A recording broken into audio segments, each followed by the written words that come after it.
You have been told a story, a simple, convenient story, that Africa's history began when Europeans arrived, that before them, there was nothing but silence and darkness. Somewhere in a dusty archive, a scholar once wrote, "Africa has no history." That one sentence became a weapon used to cast an entire continent as a land without writing, defined only by what it could speak, not what it could write. But that story was a lie. Africa not only spoke, it wrote, brilliantly, boldly, and for thousands of years before the first colonial ship ever touched its shores. For centuries, entire civilizations carved their wisdom into stone, wove it into fabric, and etched it into memory. The world was taught to believe Africa had no history until someone else wrote it for them. But the history was always there. It was simply written in a language they refused to understand. What was lost was not literacy, but the world's will to see it.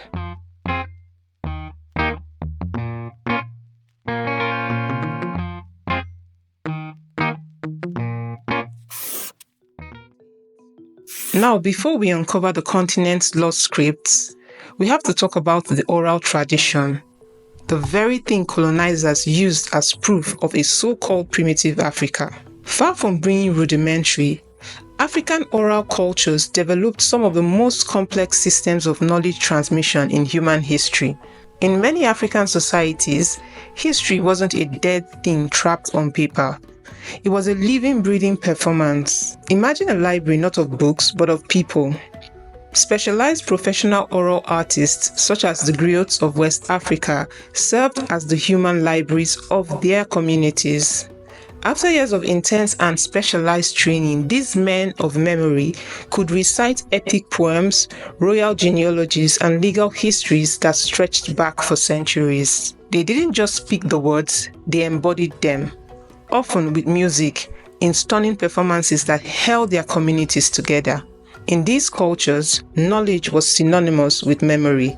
Elders and oral specialists were revered because they held the keys to the culture's survival. While these vibrant oral traditions thrived, something else was happening. Written language was flourishing right alongside them. The continent is a treasure trove of ancient writings, some of it thousands of years old and still being used to this day. Let's journey back in time to discover some of these remarkable writing systems. Our first stop begins in the mighty kingdom of Aksum, located in what is now Ethiopia and Eritrea. Around the 4th century CE, at the peak of its power, Aksum was considered one of the 4 great powers of the world alongside Rome, Persia, and China, and a great power needed its own script. This script was called the griots. Originally, the people of the region used a script from South Arabia that only had symbols for consonants. As the kingdom adopted Christianity, they transformed their writing. They cleverly modified each character so that it represented a consonant and a vowel sound. By changing the shape of the base character in 7 different ways, they could create a full syllable. This new system, called an abugida, was incredibly efficient and precise, with over 180 unique symbols to capture the sounds of the griots language. Its most enduring legacy is spiritual. Griots became the holy language of the Ethiopian and Eritrean Orthodox Tewahedo churches, used for Bibles, prayers, and hymns that are still chanted till this day. It was also the sacred script for the Beta Israel, Ethiopia's ancient Jewish community. The influence of griots spread far. Scholars have found that many words related to Christianity in the Quran actually come from griots, showing that the earliest Muslims were in contact with this powerful African Christian civilization.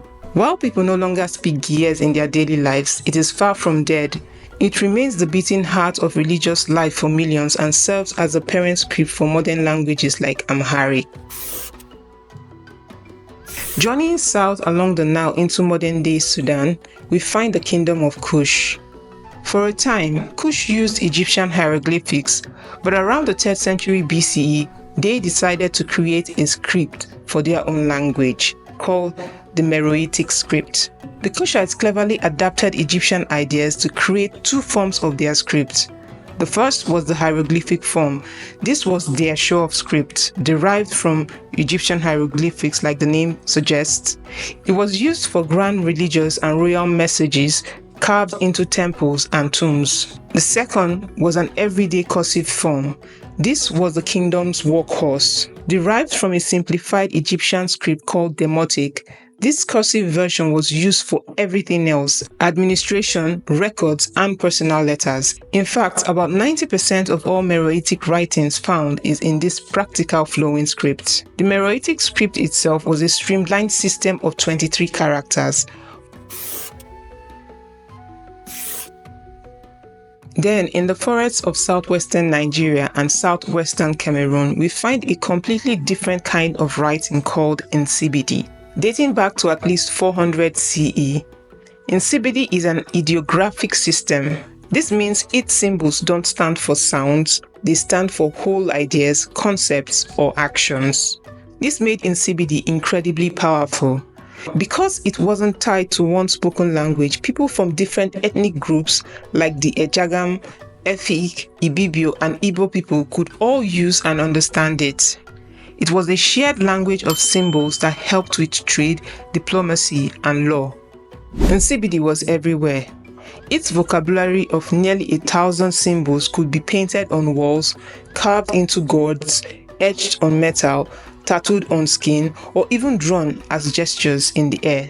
A British colonial official in the early 20th century, J.K. MacGregor, understood that Nsibidi was not primitive picture writing. He described it as a system of ordinary writing and proved it by translating the Nsibidi record of a complex court case.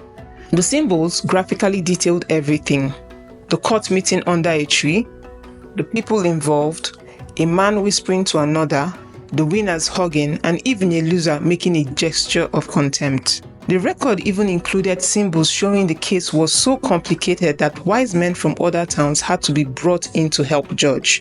This proves Nsibidi could capture incredibly detailed and nuanced information. Even more remarkably, Nsibidi survived the horrors of the slave trade. Enslaved Africans from the Cross River region carried this knowledge with them to the Americas. There, its symbols evolved and lived in the Anaforuana scripts in Cuba and the Veve spiritual symbols of Haitian voodoo, a powerful testament to the resilience of this ancient African way of writing. Even when colonialism was at its peak, the continent didn't stop. In fact, it fought back. The 19th and 20th centuries saw the birth of new scripts, created as powerful acts of cultural resistance. The Vai syllabary of Liberia, developed around 1832 and 1833, stands as a remarkable achievement, an indigenous script created independently without direct derivation from Latin or Arabic models.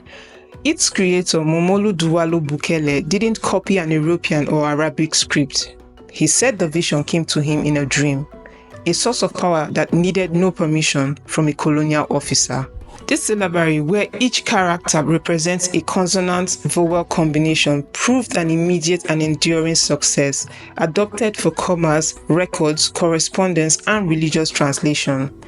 It remains a living script today, used for newspapers, fictions, and announcements. Then you have the evolutionary Bamum script of Cameroon. In 1896, King Ibrahim Njoya of the Bamum people began the systemic creation of a unique writing system for his language. What makes the Bamum script extraordinary is its rapid, deliberate, and well-documented evolution through 7 distinct phases over just 14 years from 1896 to 1910. This process saw the system transform from a cumbersome pictographic proto-writing to a streamlined and efficient semi-syllabary. The final script, known as the Akaoko, became the administrative engine of the Bamum kingdom. King Njoya was a champion of literacy, establishing schools to teach the script to his people. So why the lie? The colonial story claimed that writing was the finish line of civilization, and that oral cultures were just waiting on the sidelines. The African experience proves that this is a false narrative. Writing and speaking were never enemies here. They were partners. Think of it this way: learning to write doesn't mean you stop talking. In Aksum, Gears was used for royal laws, but storytelling in the town square never stopped. The colonial narrative wants you to believe these cultures were incomplete. The truth is they were whole. They knew exactly what needed to be carved into stone and what needed to be brought to life with the human voice. Let's be clear, the myth of an illiterate Africa was not a mistake. It was a strategy, a calculated act of psychological violence designed to justify conquest. If you can convince the world that the people are pre-literate, you can position yourself as their savior, all while erasing the evidence of their intellectual history. So how did they do it? First, through brute force. The French colonial government saw King Njoya's printing press and thriving schools not as progress but as a threat. So they destroyed his press, banned the script, and exiled the king. Then came marginalization. Colonial schools taught only in European language, making them the only path to a future. Indigenous scripts were pushed to the margins until they faded away. Finally, they did it through ridicule. Colonial officers dismissed systems like Nsibidi as primitive secret writings, deliberately ignoring its complexity. These weren't accidents. They were acts of cultural vandalism designed to sever entire generations from their own heritage. The claim that sub-Saharan Africa was an illiterate continent is one of the great lies of history. The evidence is overwhelming and irrefutable. From the ancient power of gears to the philosophical beauty of Nsibidi, Africa has a rich and profound heritage of writing that stretches back millennia. The continent's written and oral traditions were never in conflict. They were a symphony. The written word held the laws, the spoken words gave them life. Together, they built a world of knowledge that stood for generations. The tragedy isn't that Africa didn't write. The tragedy is that its libraries were born, its scripts were buried, and its voice was silenced. Africa was never voiceless. They were silenced. But the silence is breaking, and we are talking now. If you believe that these histories are important and need to be told, the simplest way to support is to like this video and subscribe to the channel. It tells the algorithm that this content matters and helps more people find the truth.